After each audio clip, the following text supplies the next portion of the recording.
लेकिन जो गलती स्क्रिप्ट राइटिंग में सैम बहादुर ने की थी, जो गलती स्क्रिप्ट राइटिंग में मैं अटल हूं में की थी, वही गलती यहां पर भी हुई है। आप बता सकती थी कि कैसे 2 सालों तक देश की मीडिया के साथ विपक्ष के नेताओं और आम जनता को गुलाम बनाकर एक परिवार और उनके चाटुकार राज कर रहे थे। आप हर उस मुद्दे पर फोकस करके उसे डिटेल में दिखा सकती थी जो इमरजेंसी के दौरान हुए थे। और मुझे इस फिल्म में यही सबसे बड़ी समस्या नजर आई।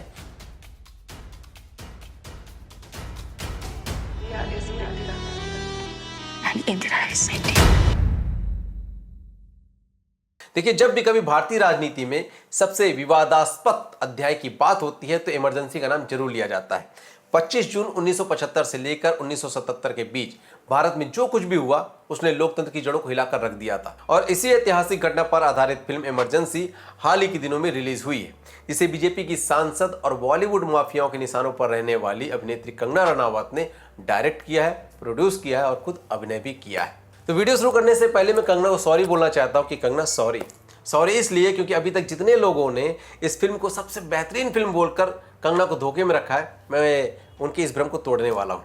अब वो भ्रम क्या है वो आगे बताऊंगा, लेकिन उससे पहले थोड़ा फिल्म के बारे में बात कर लेते हैं। तो फिल्म की शुरुआत साल 1929 आनंद भवन से होती है, जहां बचपन की इंदिरा गांधी को दिखाया जाता है और फिर कट टू कट सीन आगे बढ़ता है। इसमें यंग इंदिरा से होते हुए प्राइम मिनिस्टर वाली मैडम सर वाली इंदिरा गांधी के कपटवाद यानी कि एसोसिएशन पर खत्म होता है। फिल्म में कंगना का अभिनय फिल्म का सबसे प्लस पॉइंट है। कंगना रनावत ने इंदिरा गांधी का किरदार इतनी बाखूबी से निभाया है कि उनकी बॉडी लैंग्वेज, डायलॉग डिलीवरी और लुक में गजब की समानता दिखाई दी है। कंगना के साथ महिमा चौधरी जो उनके मित्र पुपुल जी के किरदार में है, उन्होंने भी इस किरदार में जान डाल दी है। लेकिन जिसने इस फिल्म में सबसे ज्यादा दर्शकों का ध्यान खींचा है वो है संजय गांधी के किरदार में विशाख नायर। विशाख नायर ने संजय गांधी के रोल के साथ पूरी तरह से न्याय किया और देखा जाए तो इस फिल्म में उन्हें एक तरह से इमरजेंसी के विलेन ग्रुप में दिखाया गया है। लेकिन सच कहूं तो इस फिल्म के मेन हीरो तो वही है। बाकी फिल्म की सिनेमेटोग्राफी और बैकग्राउंड स्कोर आपको 70 के दशक के माहौल में ले जाने में सफल रहा है। हर दृश्य को 1975 के माहौल को ध्यान में रखकर बनाया गया है, जो आपको कहानी से जोड़े रखता है। और बाकी जितने भी कलाकार हैं, वो चाहे अनुपम खेर जिन्होंने जयप्रकाश नारायण जी के किरदार को निभाया है, या फिर मिलिंद सोमन जिन्होंने फील्ड मार्शल सैम मानेकशॉ के किरदार को जीवंत कर दिया है, हर किसी ने अपने किरदार को जिया है। बस एक को छोड़कर श्रेयस तलपड़े, वो कहीं से भी स्वर्गीय अटल बिहारी वाजपेयी जी के किरदार में फिट बैठते हुए मुझे नजर नहीं आए। बाकी इस फिल्म में ऐसा कुछ भी नया नहीं है जो आगे और बताया जा सके, इसलिए मैंने पहले ही कह दिया था कि कंगना सॉरी इसलिए भी क्योंकि इस फिल्म को देखने के लिए मैं काफ़ी एक्साइटेड था, क्योंकि मैंने जो भी इमरजेंसी के बारे में पढ़ा था मैं उसे बड़े पर्दे पर देखना चाहता था। मैंने पढ़ा था कि कैसे एक देश की प्रधानमंत्री अपने झूठे अहंकार को बचाने के लिए देश को तानाशाही की ओर लेकर जाती है। मैंने पढ़ा था कि कैसे एक परिवार के साहिबजादे ने अपनी राजशाही को कायम रखने के लिए देश के लोकतंत्र का गला घोटकर वो सारे कार्य करते हैं जिसे कभी बिगड़े हुए नवाबों के साहिबजादे किया करते थे। देखिए, इमरजेंसी जैसे मुद्दे पर आपको दिखाने के लिए इतना सारा मटेरियल था जिसे आप फिल्म में दिखाकर इस फिल्म के नाम को अमर कर सकती थी। आप इस फिल्म में आम जनता पर उन सभी अत्याचारों को डिटेल में दिखा सकती थी जिन्हें आज तक किसी फिल्म मेकर ने नहीं बताया। आप बता सकती थी कि कैसे इंदिरा गांधी ने 60,000 लोगों के साथ जयपुर और ग्वालियर की राजमाताओं को भी तिहाड़ की जेल में बंद करवाकर उन्हें उस जगह रखा था जहां आम महिलाएं और वेश्याएं बंद थी।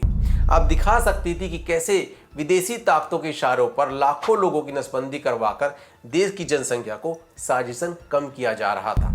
आप बता सकती थी कि कैसे 2 सालों तक देश की मीडिया के साथ विपक्ष के नेताओं और आम जनता को गुलाम बनाकर एक परिवार और उनके चाटुकार राज कर रहे थे। आप हर उस मुद्दे पर फोकस करके उसे डिटेल में दिखा सकती थी जो इमरजेंसी के दौरान हुए थे। लेकिन पूरी फिल्म हर अहम मुद्दे को, जैसे सेंसरशिप, जबरदस्ती नसबंदी और विपक्ष के नेताओं की गिरफ्तारी को सिर्फ छू कर निकल जाती है। पूरी फिल्म देखने के बाद ऐसा लगा जैसे ये फिल्म इमरजेंसी की कड़वी सच्चाई बताने के लिए नहीं, बल्कि इंदिरा गांधी को हीरो बताने के लिए बनाई गई है।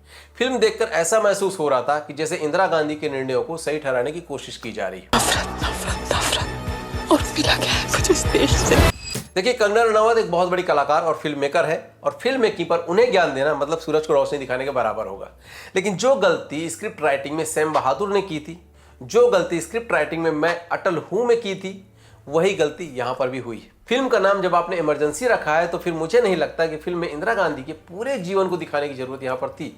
अगर आपको इंदिरा गांधी पर फिल्म बनानी थी तो आप इस फिल्म का नाम मैं इंदिरा हूं रख सकती थी और मुझे इस फिल्म में यही सबसे बड़ी समस्या नजर आई कि जब आप इमरजेंसी जैसे मुद्दे पर फिल्म बना रही थी तो फिर इंदिरा गांधी के पूरे जीवन चरित्र को दिखाने की क्या जरूरत थी। खैर, मुझे इस फिल्म को देखने के बाद जो भी लगा मैंने ईमानदारी के साथ आप लोगों को बता दिया। बाकी अगर आप इंदिरा गांधी के जीवन और व्यक्तित्व को समझना चाहते हैं और कंगना की अब तक की सबसे बेस्ट एक्टिंग को देखना चाहते हैं तो यह फिल्म आपके लिए है। आप इस फिल्म को देखने के लिए जरूर जाइए। लेकिन अगर आप सिर्फ इमरजेंसी के दौर की राजनीतिक सच्चाई की गहराई को जानना चाहते हैं, उसकी इनसाइड स्टोरी को समझना चाहते हैं तो यह फिल्म आपको निराश करने वाली है। बाकी आपने यह फिल्म अगर देख ली है तो आपको कैसी लगी नीचे कमेंट्स करके मुझे जरूर बताइएगा और वीडियो को लाइक शेयर करना ना भूलिएगा। बाकी चैनल को सब्सक्राइब करना तो बिल्कुल मत भूलिएगा। मिलता हूं जल्द नए वीडियो में, तब तक के लिए जय हिंद, वंदे मातरम।